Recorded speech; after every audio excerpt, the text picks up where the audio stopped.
Welcome to Jazz Media. Hello students. இன்னைக்கு நம்ம 10th standard maths example 1.10 பார்க்க போறோம். இதுல என்ன क्वेश्चन கொடுத்திருக்காங்கன்னு பாருங்க. Using a vertical line test, determine which of the following curves represent a function. இதுல மொத்தம் 4 டயகிராம் கொடுத்திருக்காங்க. இதுல எதெல்லாம் வந்துட்டு ஃபங்க்ஷன்னு கேக்குறாங்க.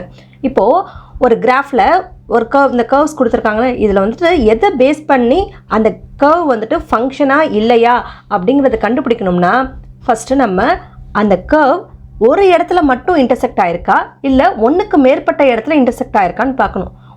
ஒரு இடத்துல மட்டும் இன்டர்செக்ட் பண்ணியிருந்ததுன்னா அது ஃபங்க்ஷன். சரிங்களா? ஒன்றுக்கு மேற்பட்டது 2 3ன்ட்டு எத்தனை பாயிண்ட் வேணாலும் ஒன்றுக்கு மேற்பட்ட இடத்துல அது கட் பண்ணியிருந்ததுன்னா இன்டர்செக்ட் பண்ணியிருந்ததுன்னா அது ஃபங்க்ஷன் கிடையாது. சரிங்களா?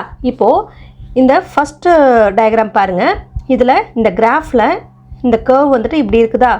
இதில் பாருங்கள், இங்கே ஒரு பாயிண்டில் இன்டர்செக்ட் ஆகிருக்கு, அதே போல் இங்கே ஒரு பாயிண்டில் இன்டர்செக்ட் ஆகிருக்கு. அப்போ 2 பாயிண்ட் வந்துருச்சு. அப்போ இது ஃபங்க்ஷன் கிடையாது. அதுவே இந்த கிராஃபில் பாருங்கள், இங்கே இந்த ஒரு இடத்துல மட்டும்தான் இந்த கர்வ் வந்துட்டு இன்டர்செக்ட் ஆகிருக்கு, வேறு எங்கேயும் இன்டர்செக்ட் ஆகலை, இந்த ஒரு பாயிண்ட் மட்டும்தான். அப்போது இது ஃபங்க்ஷன்.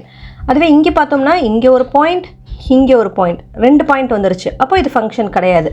நெக்ஸ்ட்டு இதை பார்த்தீங்கன்னா இந்த ஃபோர்த் டயக்ராமில் பாருங்கள், எங்கே மட்டும்தான் இன்டர்செக்ட் ஆகிருக்கு, இந்த ஒரு இடத்துல மட்டும்தான் இன்டர்செக்ட் ஆகிருக்கா.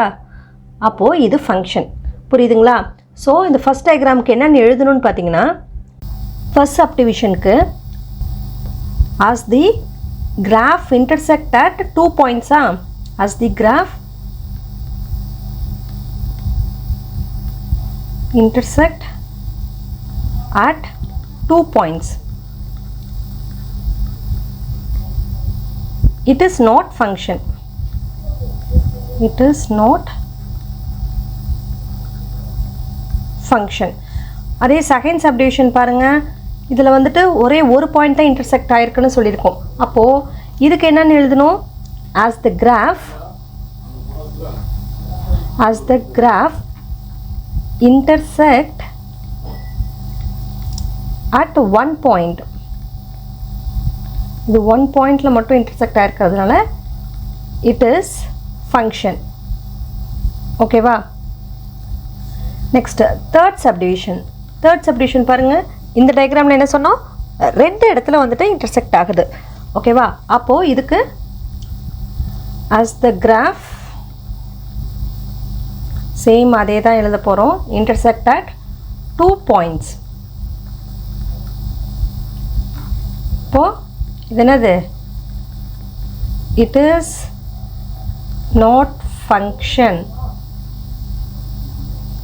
நெக்ஸ்ட் ஃபோர்த்து சப்டிவிஷனுக்கு ஒரே ஒரு பாயிண்டில் தான் இன்டர்செக்ட் ஆகிருக்கு. இதுக்கு என்னென்னு எழுதலாம்?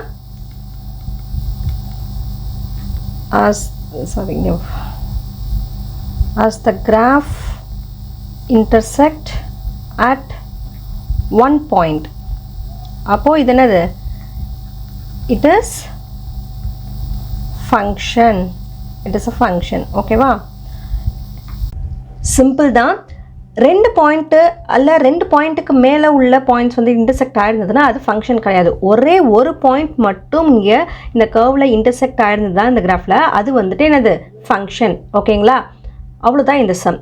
ஸோ எக்ஸாம்பிள் 1.10 உங்களுக்கு புரிஞ்சிருக்கும்னு நினைக்கிறேன். இந்த வீடியோ உங்களுக்கு யூஸ்ஃபுல்லாக இருந்ததில் உங்கள் ஃப்ரெண்ட்ஸ்க்கு ஷேர் பண்ணுங்கள், லைக் பண்ணுங்கள், மறக்காமல் ஜாஸ் மீடியாவை சப்ஸ்கிரைப் பண்ணுங்கள். தேங்க்ஸ் ஃபார் வாட்சிங்.